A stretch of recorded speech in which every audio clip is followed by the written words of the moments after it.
Muchas gracias a Decididas por crear este espacio. La verdad estoy súper contenta de estar aquí. En un principio, cuando planteábamos el tema estrategias contra la violencia de género, dije, wow, o sea, ¿cómo le vamos a hacer? Porque claramente la idea que traemos en este panel verdaderamente es que ustedes se vayan con estrategias, con tips prácticos, ¿no? Y estaba preocupada por el cómo hasta que conocí a estas mujeronas que tengo a la izquierda y ahorita van a ver, nos lo va a explicar Denise precisamente, cómo se acomodó perfecto porque tenemos experiencias que nos van a permitir diferentes niveles de prevención y que les van a permitir a ustedes llevarse consejos prácticos, ¿no? Ahora quiero pasar a presentarlas muy brevemente. Voy a empezar hacia mi izquierda. Tengo a Nash, que es antropóloga y fundadora de la asociación Generación Equidad AC. Luego tenemos, gracias, a Denise. Luego tenemos a Denise, que es perito en psicología forense, especialista en violencia familiar y de género, en abuso sexual infantil y en reprocesamiento de trauma.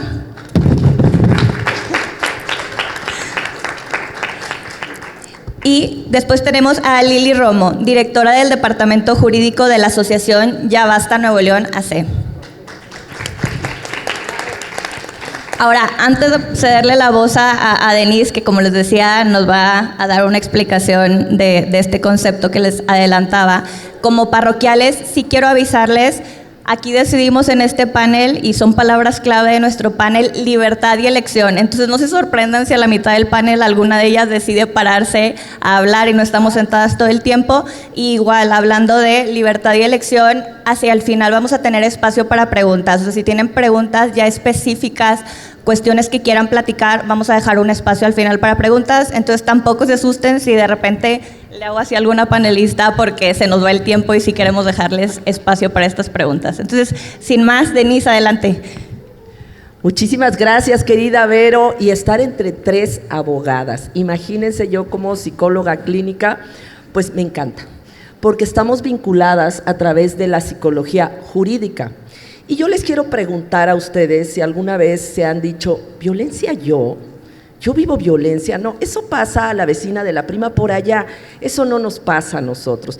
Y le quiero preguntar, casi no veo porque tengo la luz en la cara, ¿alguna de ustedes que pueda levantar la mano y decir, yo nunca he vivido violencia? Me encanta. Nunca he tenido ese caso, y miren que he estado en auditorios muy grandes. Todas las mujeres hemos vivido en alguna etapa de nuestra vida, si no es que en nuestra vida cotidiana, la violencia. Pero muchas veces pensamos que si no son golpes, yo no vivo violencia, a mí no me pegan, a mí no me agreden físicamente. Desgraciadamente, la violencia es tan sutil en la mayoría de las veces que desgraciadamente no la atendemos. Y la violencia más grave y la que deja mayores repercusiones es la violencia psicológica y emocional, porque la damos por alto, lo normalizamos, pero si es crónica, nos puede dejar repercusiones que en nuestra vida cotidiana se nos hace imposible vivir. Pues bien, yo voy a hablar primero de qué es la violencia, este término que se utiliza muchísimo y que muchas veces no identificamos, y también de cuáles son los tipos de violencia. La violencia es un acto u omisión para controlar a otra persona o causarle algún daño. Esta es una definición que da la ONU para poder que todos tengamos el mismo concepto. ¿Cuáles son las violencias? Pues bien, como les decía, está la violencia emocional y psicológica, cuando, por ejemplo, estos comentarios que les llamamos nosotros micromachismos o microviolencias, en donde vas a salir así, te ves ridícula. ¿Por qué estás usando un putavestido? ¿Sabes qué? Ya te vas a casar y ni siquiera sabes hacer un huevo. Este tipo de violencias que nosotros decimos, ¿por qué voy a reaccionar? Sería una exageración de mi parte, van mermando nuestra capacidad emocional y también nuestros recursos de afrontamiento y por tanto nuestra autoestima. Por otro lado, también está la violencia económica, donde a las mujeres se les restringe el acceso al dinero, el acceso a un trabajo o se controla la parte económica. También la violencia sexual. Muchas de nosotros, si no es que la mayoría, hemos vivido violencia sexual. Un comentario en la calle, un comentario misógino, cualquier tipo de entre los amigos que nos hacen algún tipo de comentarios, adjetivos que nos ponen, o tocamientos, y la más grave, que es la violación. La violencia física, que es la que finalmente reconocemos como violencia. Está el iceberg de Amnistía Internacional de la violencia, en donde hasta abajo están cómo empieza la violencia, con bromas, con chistes, con pequeños empujones, y afuera del iceberg están las agresiones que finalmente reconocemos como violencia, golpes o el feminicidio, obviamente, que es la más grave. También está la violencia institucional. Por ejemplo, si nosotros vamos a un hospital y por ser mujeres, si decidimos que no queremos ser mamás en ese momento y queremos realizarnos un aborto, que no se nos permita el que podamos acceder a este servicio, o que los gobiernos no nos quieran atender el problema tan grave que vivimos de violencia a las mujeres. Eso es violencia institucional.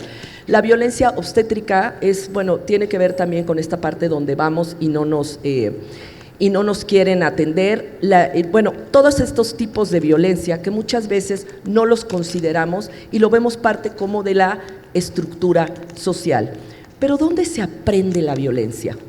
¿De repente salen a las calles y ahí en las banquetas salen los agresores? Definitivamente no.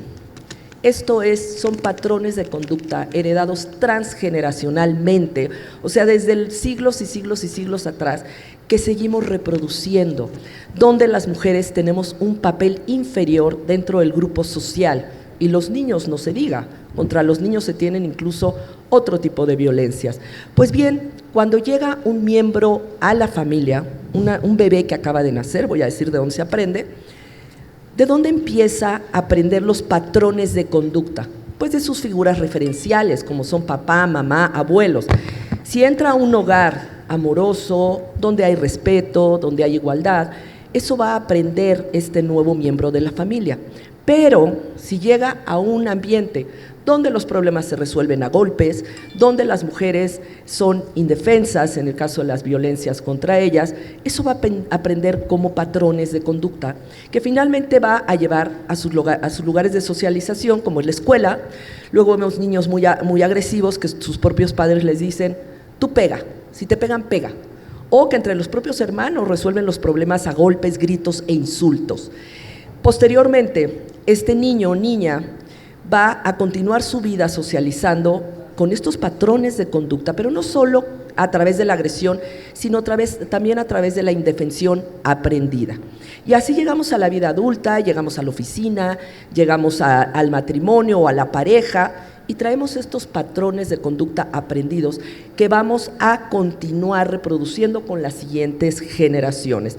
Es por eso que es importantísimo empezar a romper con estos patrones a través de la prevención primaria, que significa justamente ir haciendo conscientes estos patrones que hemos heredado, también los roles de género, en donde a las mujeres nos adjudican todo lo doméstico y todos los cuidados, y a los hombres todo lo relacionado con la vida pública del país.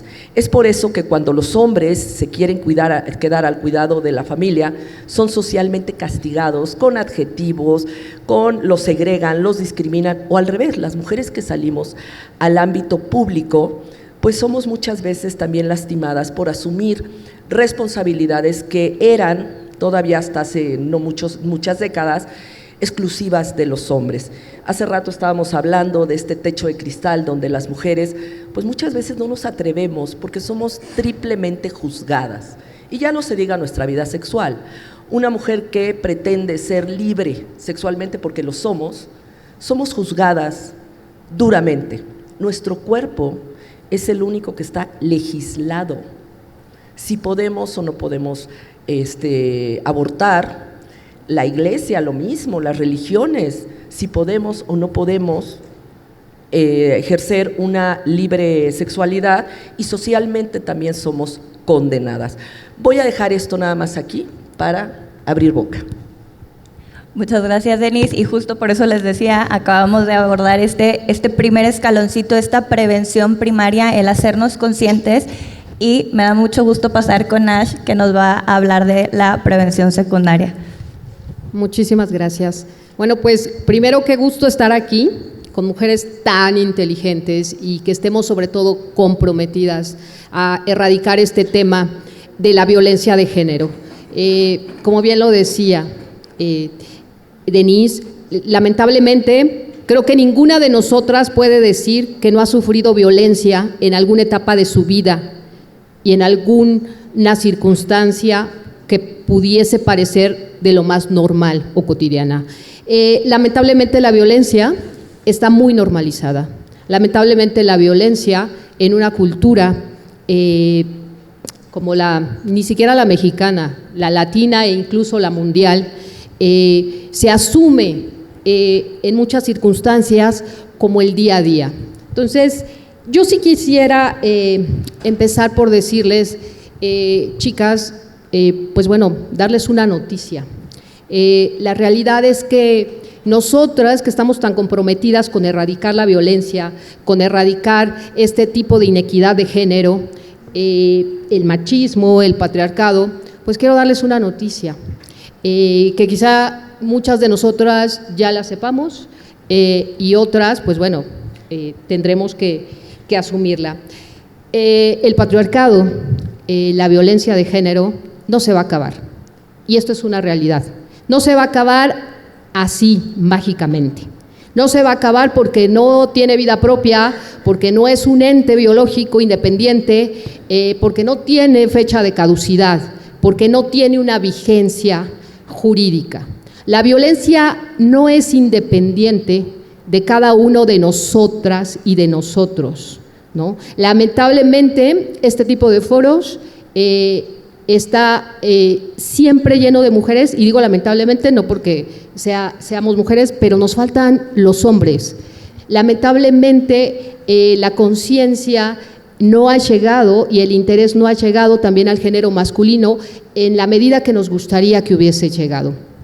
Pero bueno, yo les decía que no se iba a acabar. Esa es la noticia que obviamente no nos gusta a nosotras, pero creo que tiene un trasfondo más positivo que negativo. No se va a acabar mágicamente, la vamos a acabar nosotros, la estamos acabando nosotras, la estamos terminando y erradicando desde la raíz. Aquí esto no es mágico, no es algo instantáneo, es algo que tenemos que construir y erradicar desde el fondo.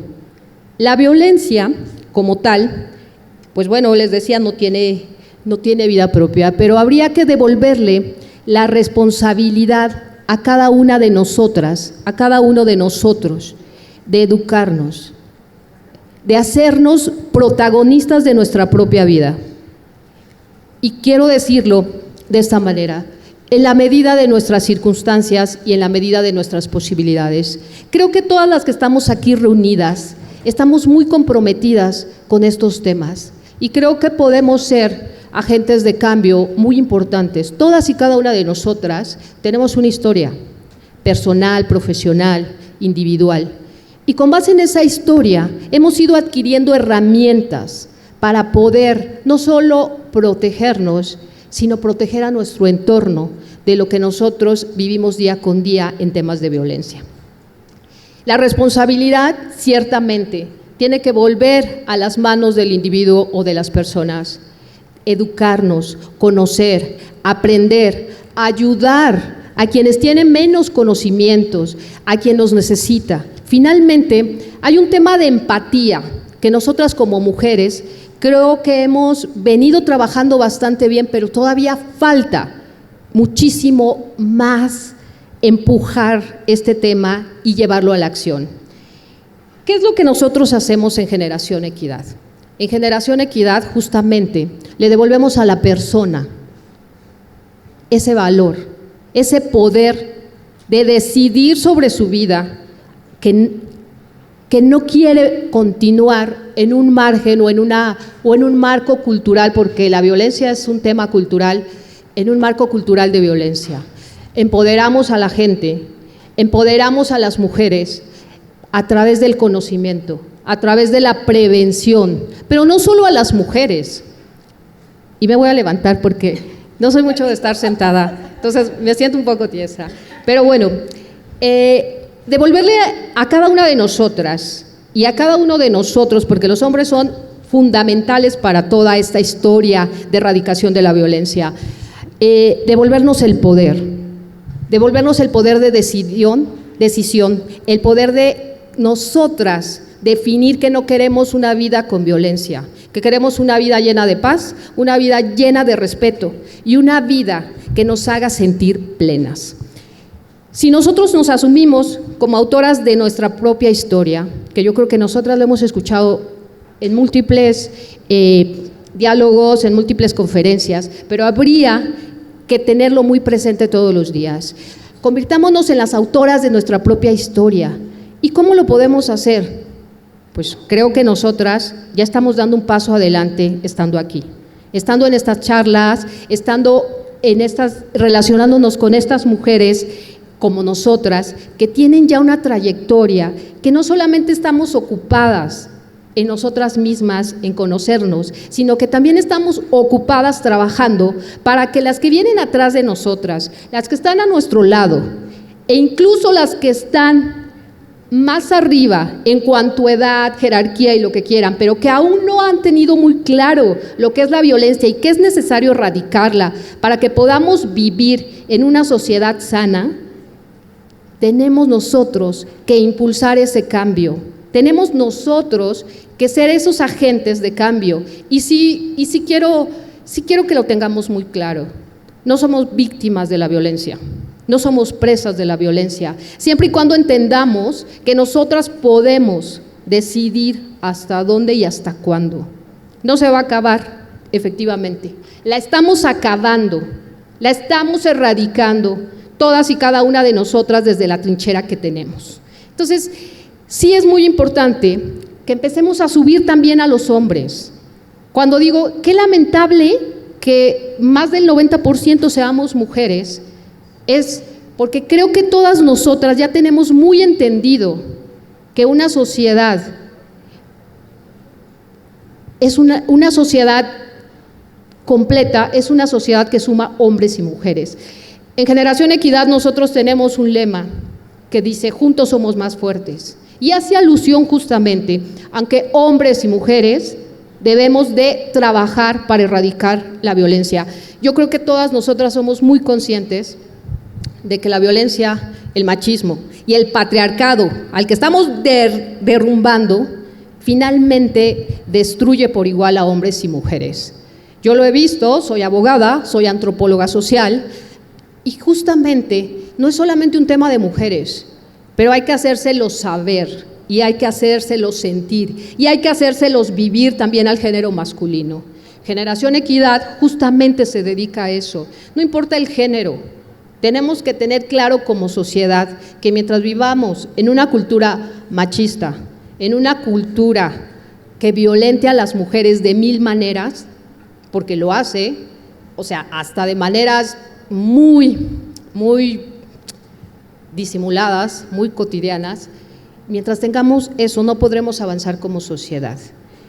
Devolverle el poder a las mujeres, devolverle el poder también a los hombres de decidir su propia vida, de decidir que ya no queremos vivir estos esquemas donde tenemos cifras alarmantes de feminicidios, de mujeres que han sido violentadas físicamente, de mujeres que tenemos techos de cristal todavía, que no pueden ascender libremente sin importar su género, aún siendo más capaces que muchísimos hombres que están en puestos de poder. Creo que no debe de ser un tema de género, debe de ser un tema de capacidades. Pero ¿cómo lo logramos? Finalmente tenemos que educarnos, finalmente tenemos que cambiar a las generaciones que vienen atrás. Nosotros lo que hacemos es justamente eso, educamos a niños, se los decía en un café previo, a niños de 0 a más de 100 años, niños y niñas, de 0 a 100 años, porque finalmente, si bien las generaciones que vienen abajo son las que pueden hacer un cambio fundamental en toda esta cultura, también nosotras que estamos en aquí y ahora. Nos llamamos Generación Equidad porque somos los que estamos aquí en este momento, somos los que estamos viviendo esta historia, somos los responsables de cambiar. Y finalmente, creo que lo lograremos, porque hay muchísimas iniciativas, pero falta mucho trabajo por hacer, chicas. Creo, y chicos, si hay alguno por ahí, que espero que haya muchos. No alcanzo a ver por las luces. Pero bueno, el tema con Generación Equidad es regresarle el poder a las personas. Tenemos un ABC de la violencia para prevenirla. Nosotros prevenimos. ¿Y cómo lo hacemos? Educando. ¿Y cómo lo hacemos? A través del conocimiento. Y este ABC es primero, prepárate. Primero, investiga. Primero, conoce. Primero, escucha expertos. ¿Qué es la violencia? ¿Cómo se manifiesta? ¿Cómo la solucionas? Después, actúa. Ya tienes el conocimiento. Actúa. ¿Y cómo lo haces? Primero, si estás en una situación que te pone en riesgo, quítate. Hay que detectar primero todas estas actitudes violentas, por más sutiles que sean, pero te tienes que quitar. Te tienes que quitar de ahí, y puede ser una violencia psicológica, una violencia física, una violencia institucional, una violencia política.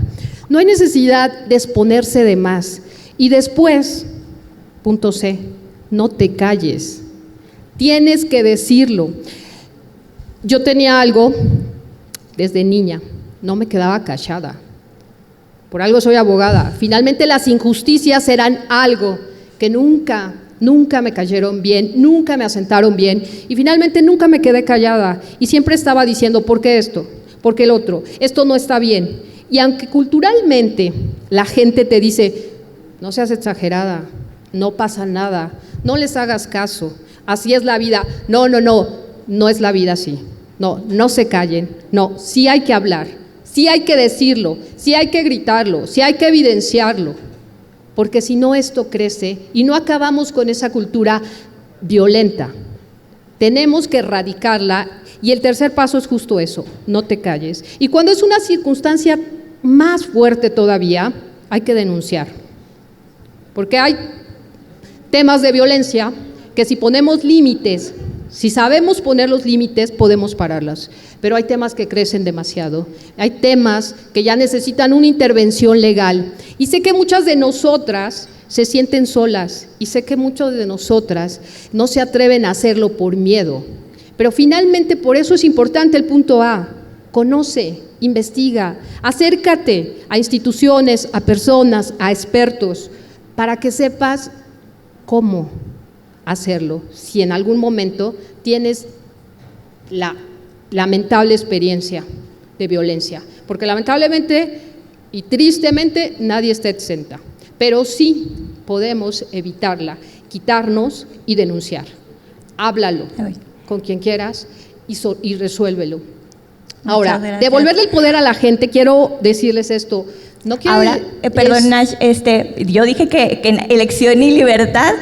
Sí, si quieres, para cerrar la idea, porque Cierro. Le diste la entrada perfecta a Lili con el tema de actuar. Justo por eso estaba cerrando con esto.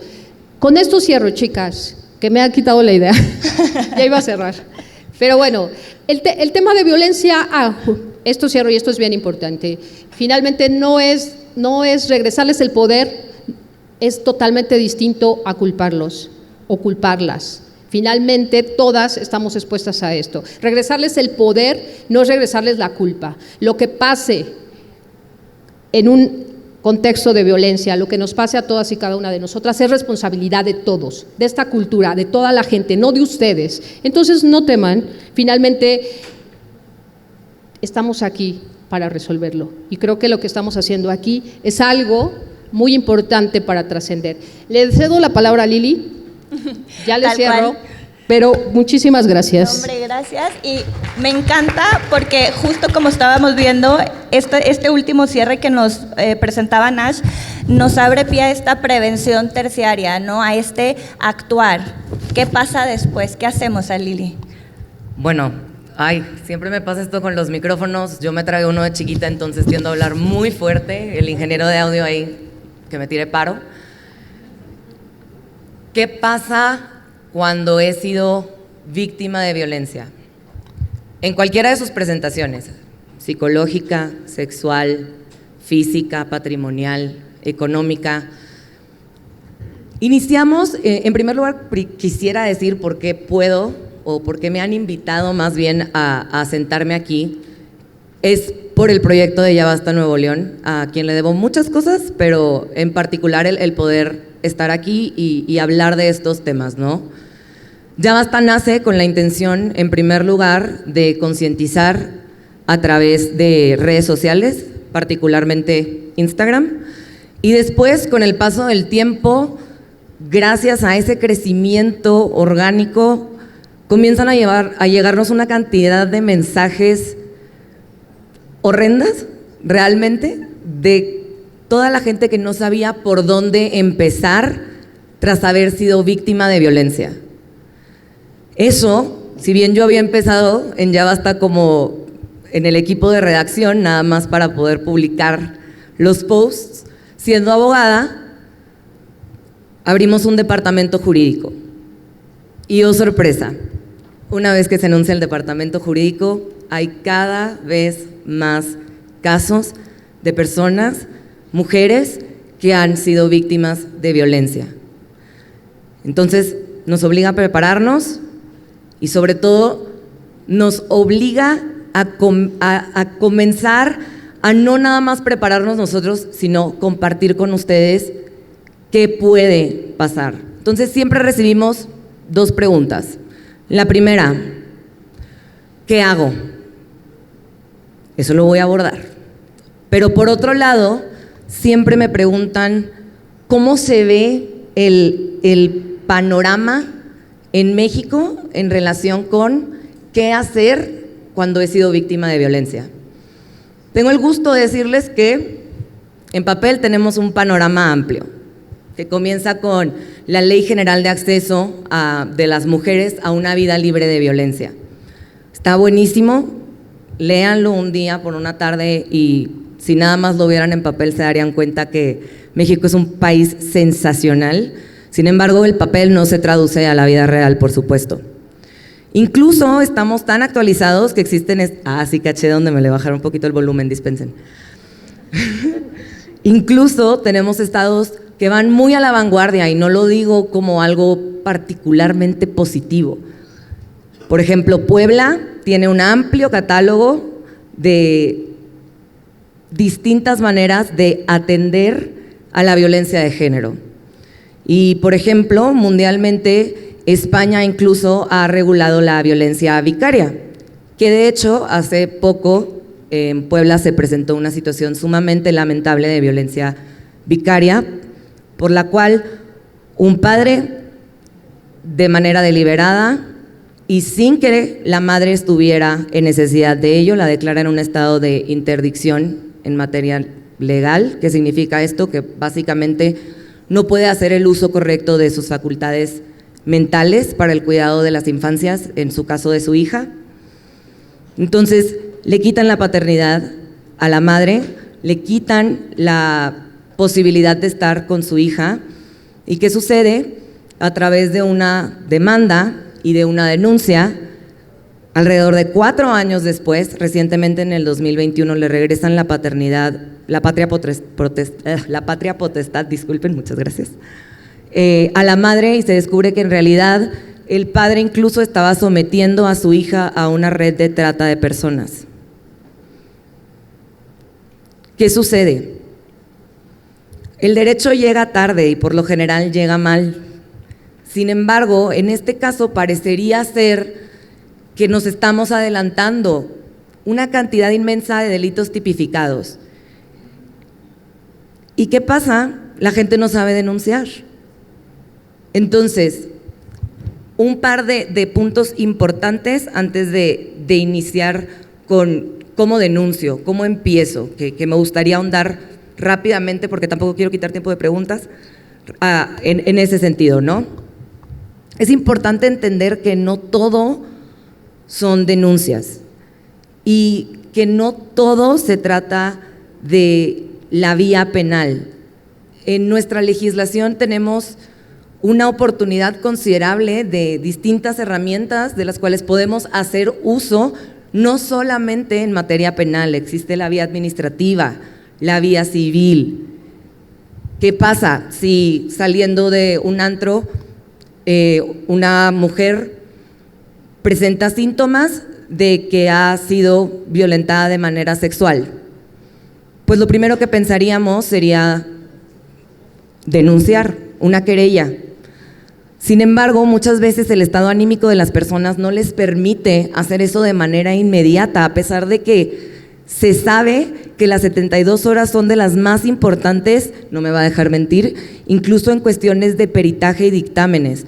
¿Por qué? Porque las circunstancias van cambiando y posteriormente la realidad es que entre más nos tardemos en actuar respecto de la violencia de género a la que hemos sido sometidas, este cambio de escena también puede dejar un juicio, en su caso, o una denuncia sin materia por falta de actual detrimento de la víctima, por así decirlo. O sea, en realidad, si bien es cierto que tardarnos más nos afecta, también es importante entender que la denuncia no es la única manera de actuar. Retomando este tema de la víctima saliendo del antro, a pesar de que no se sienta preparada para denunciar, existe la vía administrativa nuevamente, en donde podría realizarse una queja administrativa debido a que se presentó el acto en un lugar privado, en donde, en teoría, en práctica son muy pocas las veces, en donde el establecimiento debería de encontrarse en completa responsabilidad de que las personas ahí se encuentren en un estado seguro, tanto personalmente como de manera general, entre muchísimas otras cosas. Otra cosa que sucede y depende de los diferentes estados es que cuando una persona ha sido víctima de violencia, especialmente en cuestiones físicas y sexuales, lo que sucede es llamar al 911, ¿verdad?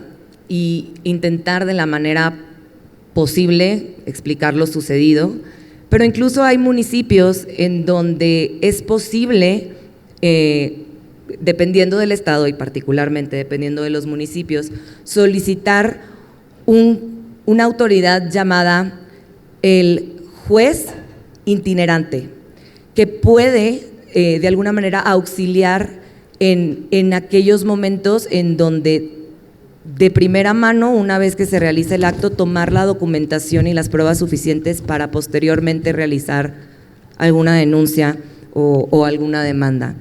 Entonces, es importante también tomar en cuenta en dónde están sucediendo estos actos violentos, y yo sé que me estoy yendo a los más densos, a los más notorios en relación con violencia física y violencia sexual, y justo por eso es que siempre invito a, cuando me toca hablar de estos temas, que Luis Gerardo Méndez, un actor que me gusta particularmente, siempre dice: amo mi trabajo, pero cada vez quisiera hacerlo menos.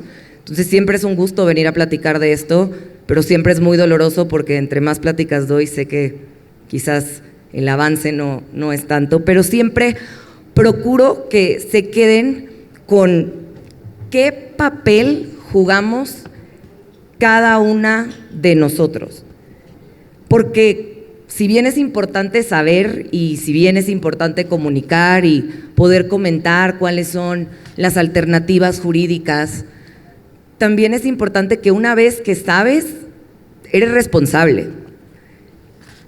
Y no hablo de responsabilidad de que a ti no te pase, hablo de la responsabilidad de que no le pase a alguien más, de poder realmente ser una herramienta de apoyo y un agente de cambio cuando se trata de prevenir, pero también de acompañar a las víctimas que han sido sometidas a violencia de género. Eso es también algo de lo que hacemos en Ya Basta Nuevo León, porque si bien pues no podemos ser Ministerio Público y perseguir dichos delitos, servimos como acompañamiento. 98% de las denuncias no tienen resolución, y mucho de eso es por falta de impulso procesal, porque nuevamente estas víctimas no saben de qué manera actuar. En plataformas como la que represento el día de hoy, y ojalá que siempre haya muchas más y se puedan acercar a la que tengan más confianza, permiten servir como acompañamiento, como una primera respuesta, como orientación, pero también como ese impulso procesal. Nos ha tocado incluso tener que decirle a las víctimas, después de meses, ¿cómo vamos? Sigue en pie, ¿quieres que le sigamos dando atención? Entonces, no hay que confundir tipicidad con solución. No, la solución no nada más está en ir a denunciar, hay muchísimas otras alternativas. Y bueno, ya les dejo como 4 o 5 minutitos para preguntas, una disculpa, pero yo sé que nosotras estamos disponibles, o cuando menos yo, afuera, en caso de que quieran hablar de manera personal. Justo eso era lo que iba a decir. Digo, antes de que nos pongan la musiquita, vamos a estar afuera. Si tienen preguntas para las panelistas, porque sé que es muchísima información, ahí vamos a estar. Y solo quiero en 1 o 2 palabras para cerrar cada una de ustedes, justo esto que decía a Lili, como parte de la solución, qué hacer y qué no hacer, en 1 o 2 palabras cada una. Pues está difícil en 1 o 2 palabras, para todo esto falta tiempo. Yo sí creo que para esto es casi un diplomado lo que se requiere, porque no hemos hablado de las repercusiones en las víctimas, no nada más se habla de leyes, no nada más se habla de procesos penales. Para que realmente una persona pueda acceder a la justicia y recuperación plena, necesita realmente tener este acompañamiento que le permita no quedarse con las secuelas derivadas de la victimización. Poder entender a una víctima. Yo soy sobreviviente de violencia y de feminicidio y tengo casi 4 doctorados. Dicen, ¿cómo es posible que una mujer preparada haya llegado a esto? Porque en verdad todas somos potenciales víctimas de violencia. Es por eso importantísimo el conocer las características psicopáticas, por qué caemos en esto, cuál es el ambiente en el que se da, y sobre todo a la hora de que estamos frente a una persona. Yo recibo víctimas en mi consultorio y me dicen, ¿cómo es posible? ¿Cómo detecto la violencia? Es muy difícil. Y la única manera que les digo es, atiende a tu corazón. Escucha tu corazón. Si para ti es violento, si a ti te duele, en ese momento hay que decir basta. Pero no es tan fácil decir, hay que poner un alto a la violencia. Por supuesto que no. Primero que nada hay que saber detectarla. Y segunda, si estamos con una condición psicopatológica como puede ser un trastorno ansioso, o podemos tener una autoestima deteriorada por estar dentro de un proceso de violencia, que también hubiera sido muy importante el poder hablar de esto, cómo se da, cómo caemos en esta espiral de la violencia. Todas podemos estar ahí. ¿Cuáles son las alertas para identificar por qué caigo yo ahí? Cuando llegan estas mujeres a mi consultorio, me dicen, ¿por qué? Soy una tonta, ¿por qué caí aquí? No se trata de tontas, es todo un fenómeno que es importantísimo empezar a hablar de él para que sepamos cómo actuar. Y sobre todo, no nos sintamos locas, porque muchas veces sentimos que nos estamos volviendo locas, porque por un lado nos estamos sufriendo y por otro lado pareciera que estamos mal frente a una sociedad que estructuralmente solapa la violencia. Es por eso que es importantísimo el poder abrir estos espacios, pero en verdad es muy poquito el tiempo, porque yo quería hablar de cuáles son las repercusiones psicopatológicas de una víctima que está constantemente recibiendo violencia en un ámbito íntimo, en un ámbito de oficina, en un ámbito de calle, que son donde todas estamos inmersas. Pues bueno, muchísimas gracias. ¿Qué no hacer? ¿Qué no hacer? Decirle no te creo. ¿Qué sí hacer? Yo te creo. Y sobre todo cuando una mujer está en estas condiciones, ser parte de esta red de protección. Jamás dejar a una mujer sola, aunque diga, no, por favor, yo lo manejo, yo si dejo de hacer tal cosa, él ya no me va a pegar, o él, ustedes están mal, yo lo conozco. Jamás hay que dejar a una mujer víctima de violencia sola, y sobre todo, algo importantísimo, jamás ser parte de esa violencia, de esos chistes, de esas burlas, o ser cómplice de alguien que sabemos que violenta a las mujeres. Gracias. 10 segundos. Okay. Brevemente, ¿qué se hacer? Hay que informar, hay que educar y hay que acompañar, como lo dice Denise. La violencia se va a acabar cuando deje de existir en la mente del violentador y cuando deje de existir en el temor de la víctima, y sobre todo cuando deje de estar en la normalización cultural. Gracias. Gracias. Que sí, que no. Para cerrar. Acompañen, de verdad muchas veces no sabemos por dónde empezar y se vale no saberlo. Por eso es importante escuchar y atender a esta clase de cosas, pero verdaderamente incluso cuando no sabemos por dónde empezar como víctima, con el simple hecho de que alguien esté acompañándonos, ya sea de manera legal o de manera personal, hace un cambio impresionante, o cuando menos así lo he visto, en las víctimas, cuando se sienten verdaderamente acompañadas. Entonces, eso por mi parte. Pues muchas gracias. Aquí estaremos afuera porque sé que habrá preguntas. Entonces, muchas gracias a todas por estar aquí y ser parte de la solución.